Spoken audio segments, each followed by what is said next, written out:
G'day mates, how you going? Hoosier Daddy here. And who's your mama? We are celebrating our anniversary down in Australia, and we are currently in Rainbow Beach. So this is a recap of day 15, which means that we're already halfway done with our trip. Our trip is a whole month long, and it's hard to believe it's already halfway done. But we did want to tell you about what we did yesterday. It was day 15, yeah. One of the most fun days we've had since we got here. It was so fun. So we took a tour with a company called Gari Explorer Tours. And I did learn that it is pronounced Gari, not Kagari. It is the indigenous name of Fraser Island. And we took a tour of this huge island. It is the largest sand island in the world. And our tour guide, Keith, he was amazing. He was the best tour guide we've had so far. He was hilarious, so fun, and very informative. It's made up of 98% pure sand, and the other 2%,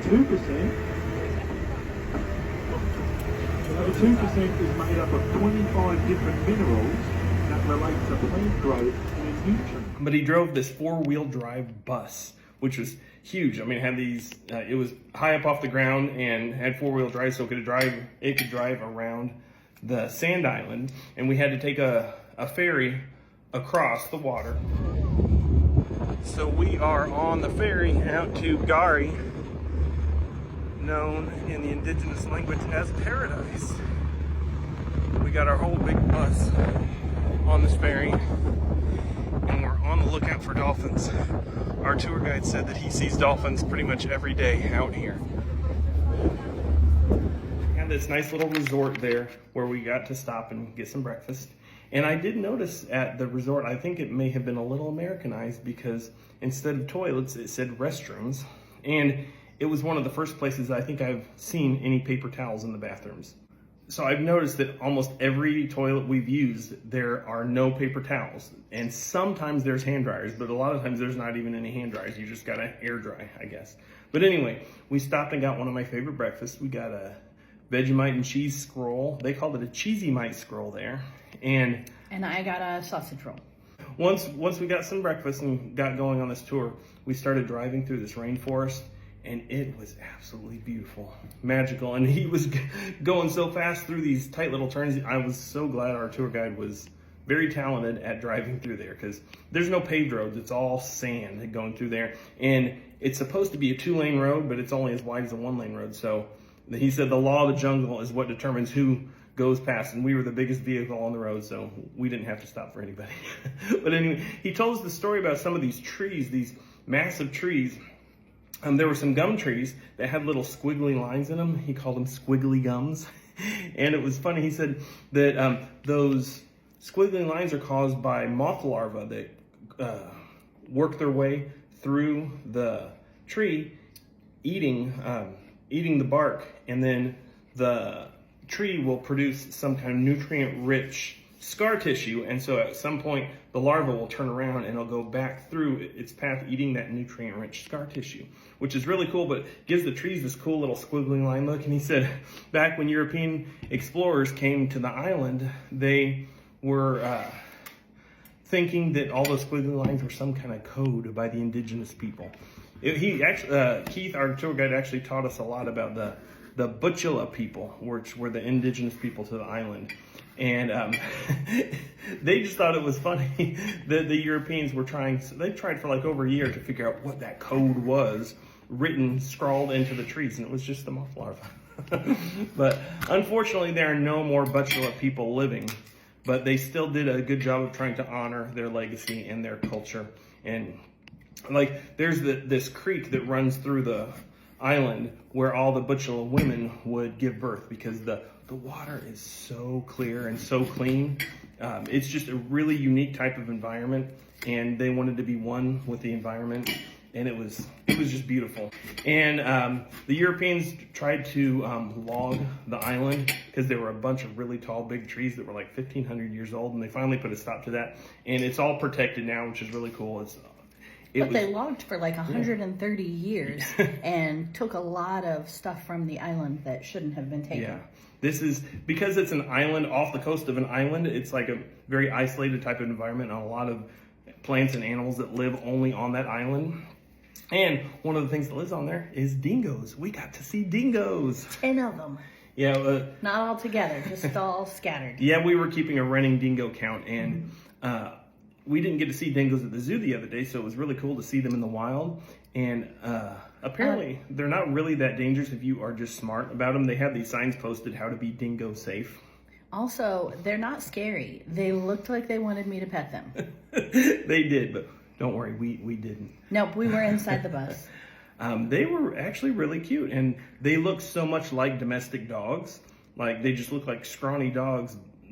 They don't look intimidating at all, so you definitely have to make sure you keep your distance and you don't leave food out or anything like that.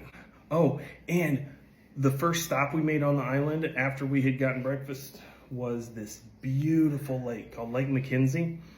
Oh my gosh. Turquoise lake, white sand, gorgeous. It might very well be the most beautiful lake I've ever seen. We got to stay there for about an hour and take a swim in it, and the water was crystal clear and super clean. You could probably drink it, and there's like no bacteria in it, and it was just absolutely magical and beautiful. I swam out there for a while and just floated, enjoyed the environment. It was just amazing. That will be one of the memories that I won't forget here. Do I look extra short? Yes. Oh, I'm in my happy place. This is amazing.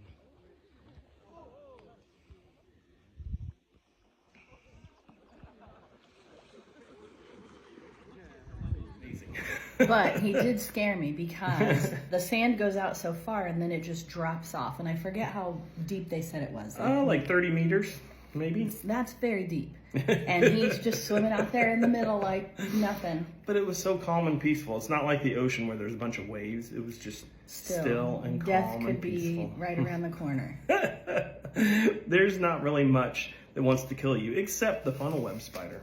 So we also did learn about the funnel web spider. For a long time, the Sydney funnel web spider was like the most venomous spider known to man. And they started studying the Fraser Island funnel web spider.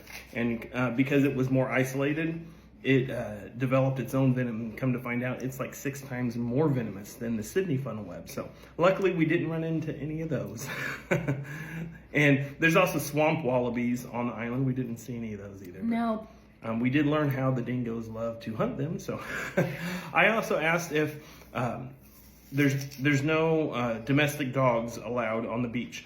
And I asked if it was because maybe they were afraid they would try to breed with the dingoes. But our tour guide told us that they used to try to bring dogs onto the island and the dingoes would just kill them. Because there's one male that is the head of... The alpha male. Yeah.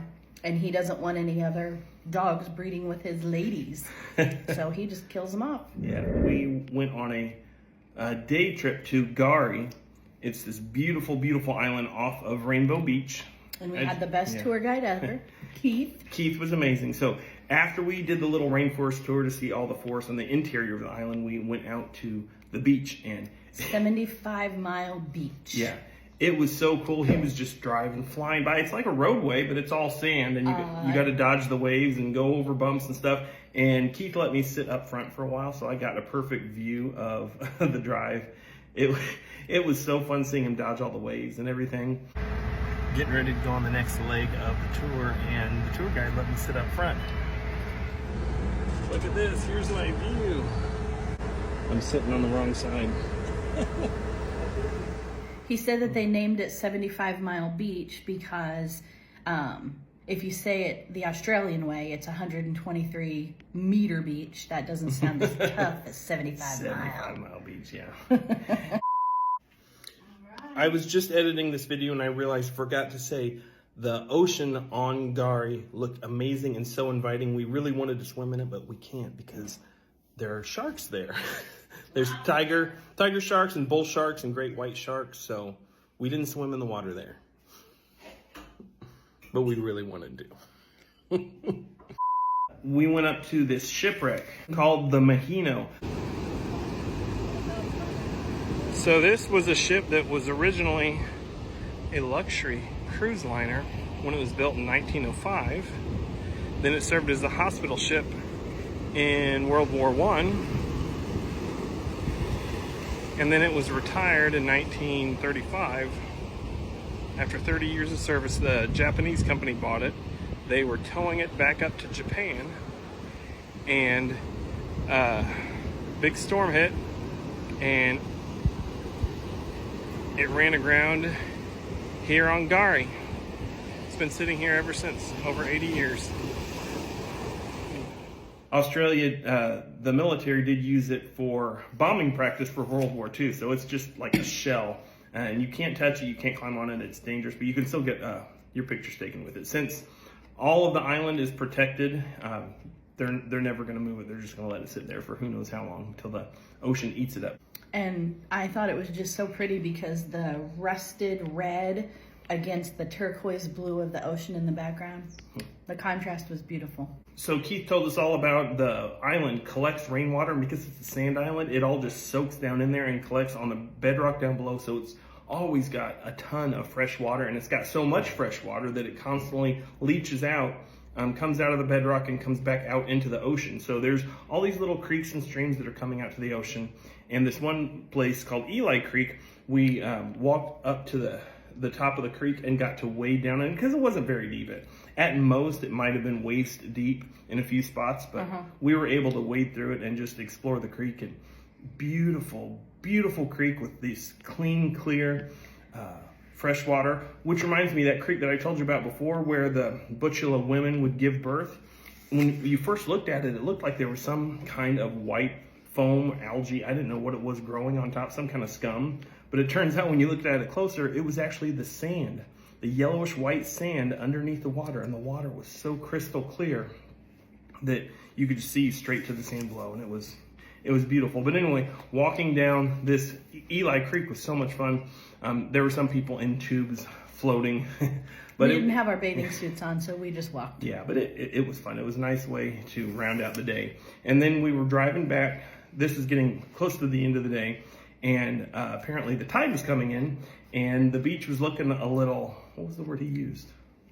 Not sketchy. What did he say? Dodgy. No, it wasn't dodgy. I don't know. But anyway, it wasn't looking too good. So on those sand beaches, when you're driving straight in a four-wheel drive, it's fine. But you try to turn around in the paths and... in the big divots. Yeah. You get stuck, and that's what happened. Keith got us stuck trying to turn around because he missed the turnout. He wanted to get us off the beach since it was looking a little sketchy. And we all had to climb out of the bus and help dig him out. But it was fun, I think it made everybody become closer friends. Yeah, we had a really small group. There were only like a dozen of us or so, give or take. But it was cool spending the day with the rest of the group. We got to make some friends. So if any of y'all are watching, how's it going? But we all got out and dug out the bus, and he was finally able to get it unstuck. Keep making sense. There we go. Out into the ocean.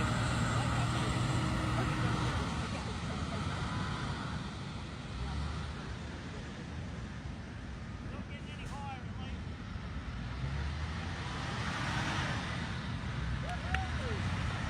Now he's not going to stop. Which means that we were a little later than we intended, but by the time we got back to the ferry to bring us back, it was sunset, and it was beautiful. So pretty. Oh my gosh. So pretty.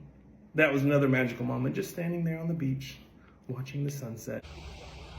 So we got the bus unstuck, and we're able to make it back for the ferry, and with time to enjoy the sunset. Look at this.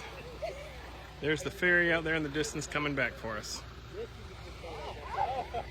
Oh, sorry, no. What do you have? Oh, look at the little I think he's guy. only half alive. What'd you do to him? I think he got run over lots and lots. Uh-oh. I'm going to throw him out into the ocean.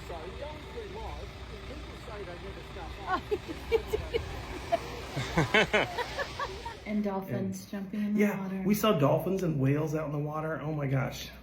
Couldn't have picked a better way to end the day. Okay, we were watching out here. We've seen a few dolphins. Oh, there's like 5 or 6 of them in between us and the boat over there. If you look, you might be able to see them. One other thing I forgot to tell you about is that we went to this place called the Pinnacles along the beach. This is like right after the ship. And they called it Rainbow Rocks. where you could see all these different colors in the rocks, and it was beautiful. Keith told us the story about how the Butchula people believe this legend about. I forget the girl's name. Yes. It reminded me of Moana, so like Mohana.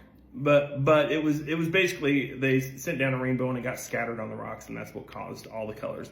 In reality, it's just all of the different minerals in the rocks that are oxidizing, so it's kind of like rust, but the different colors of the oxidation coming through the rocks, and it made it look really beautiful. Just this scenery on this island was absolutely magical, beautiful, amazing. I can't think of any other words to describe it, but it was so remote and like uninhabited, uncivilized, except for that little resort town area in the middle. I think there's only a couple hundred people that even live on the island, but it was just a fun, special day. Okay, so the thing that got me was at the very end. We had already come back over on the ferry, and he was talking about how he was so happy that our group, since there were only like 10 of us, that we had all gotten so close.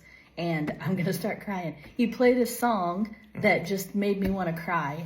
It was, of all things, Green Day. I hope you have the time of your life. And it was just so sweet because, I mean, it was the best day we've ever had since we've been here. And our group was so close, and it was wonderful. So, yeah. Now you can close it. Well, thanks for making me all choked up. It was just a beautiful day. So I hope you enjoyed hearing about it.